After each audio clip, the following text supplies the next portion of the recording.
మీ బంగారం తాకట్టులో ఉందా? విడిపించుకోలేక ఇబ్బందులు పడుతున్నారా? అయితే మీ బంగారాన్ని వెంటనే విడిపించి కొంటాం. గణేష్ గోల్డ్. మీరు సంప్రదించాల్సిన ఫోన్ నంబర్లు 9160-266-916, 8712619507. పచ్చళ్ళు తింటే కడుపులో మంట వస్తుంది అంతవరకు ఓకేనా, లేకపోతే క్యాన్సర్ వరకు వెళ్తుందా అది? జపాన్ అనే ఏరియాలో జనరల్గా స్టమక్ క్యాన్సర్స్ ఎక్కువ ఉండేయండి. ఎప్పుడు అంటే మన రిఫ్రిజరేషన్ సిస్టమ్ లేనప్పుడు.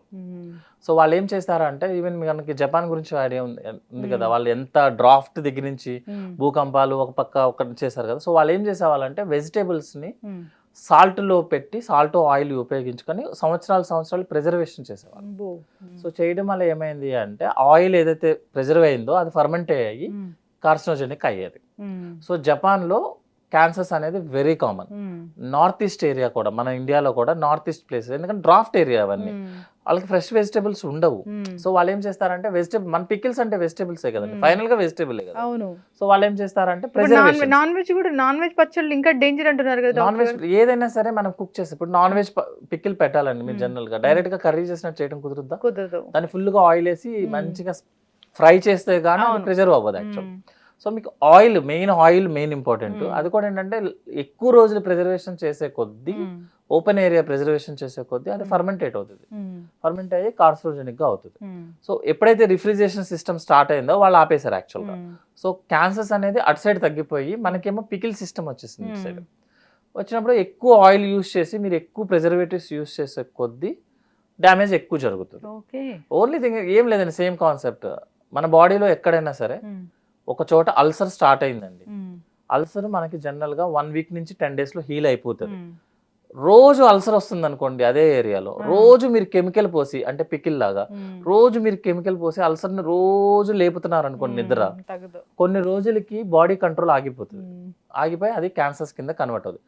మీరు స్మోకింగ్ లో ఎందుకు క్యాన్సర్ వస్తుందంటే అదే రీజన్. మీరు రోజు నికోటిన్ పంపిస్తారు, రోజు రెస్పిరేటరీ సిస్టమ్ లో ఉన్న ఆ లేయర్ ని రోజు ఇరిటేట్ చేస్తారు, కొన్ని రోజులు హీల్ అయ్యి ఇంకా చాలే బాబా అని బయటకు వస్తుంది, అదే క్యాన్సర్. ఎవ్రీ పచ్చడిలో కూడా కార్సినోజన్ అనే ఆయిల్ యూస్ చేసే ఎవరి పచ్చడి కార్సినోజెనిక్, ప్రిజర్వేషన్ చేసింది everything is carcinogenic. Comparatively vegetable పచ్చళ్ళు కన్నా నాన్ వెజ్ పచ్చళ్ళు ఇంకా డేంజరా? నాన్ వెజ్ అసలు ఏం డిఫరెన్స్ ఏం లేదు madam actually. But non veg పచ్చళ్ళు ఏంటంటే ఆంధ్ర సైడ్ ఎక్కువ యూజ్ చేస్తారు నాన్ వెజ్ పచ్చళ్ళు, అవుట్ సైడ్ ఉండదు యాక్చువల్గా. మనం ఏదన్నా ఒక ఇంటర్ప్రిటేషన్ చేయాలి అనుకుంటే జనరల్గా, అందుకే నేను జపాన్ గురించి చెప్పింది ఎందుకంటే ఆల్రెడీ ఇంటర్ప్రిట్ అయ్యింది అక్కడ, మన దగ్గర అంత ఇంటర్ప్రిట్ అవ్వలేదు. బట్ జనరల్గా ఎక్కువ ఆయిల్ని ఎక్కువ రోజులు ప్రిజర్వ్ చేసిన, కాల్చిన ఆయిల్ని మళ్ళీ యూజ్ చేసిన, లైక్ అవుట్ సైడ్ సెంటర్స్లో యూజ్ చేస్తారు కదా, అవి కార్సినోజెనిక్ కింద కన్వర్ట్ అవుతాయి అనమాట.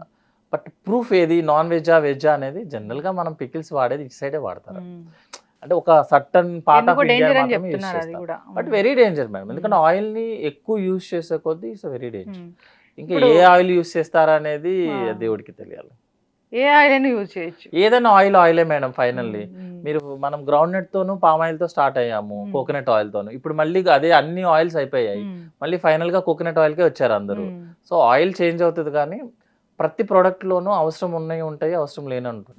ఎనీథింగ్ ఈ పొట్టను పాడు చేసే ఒక ఆయిల్ ఉందంటే అది డాక్టర్ గారు? ఏ ఆయిల్ అయినా సరే ఎక్సెస్ యూస్ చేస్తే ఏదైనా అతిగా చేస్తే ఏదైనా అనర్థమైన మేడం. సో గుడ్ ఆయిల్ అనే దానికి డెఫినేషన్ లేదు యాక్చువల్గా. అంటే కోకోనట్ ఆయిల్ తీసుకుంటే గుడ్ అని ఇప్పుడు స్టార్ట్ అయింది, 40 years బ్యాక్ కోకోనట్ ఆయిలే వాడారు యాక్చువల్గా, ఎందుకంటే అప్పుడు ఇవన్నీ లేవు.